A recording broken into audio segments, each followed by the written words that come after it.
Ang first step, punta ka muna sa Google, tapos type mo ang, www.quality.org.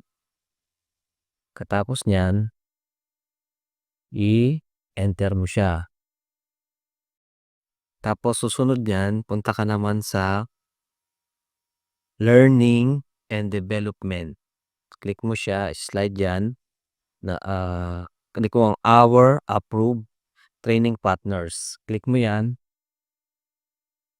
Tapos lalabas na yung mga company na approve lang ng, CQI and IRCA.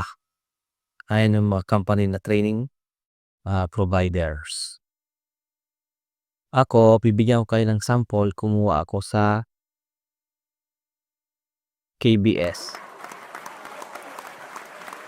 Kumuha ako sa KBS. Hanapin mo yung pangalan niya, KBS. Yan, kumuha ako sa KBS.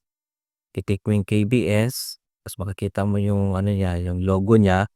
Makikita mo dyan yung mga training na EMS 14,001, QMS 9,001, 45,001. Baka wala sila dyan, baka hindi pa na-approve ng IRCA. Kaya double check mo din. Yan, pagka punta ka sa website ng KBS, i-type mo yung pangalan mo doon, makita mo naman yung internal nila kung talagang nakapasa ka. Ayun yung record mo sa KBS na kinuha mong training. Kung meron lang to.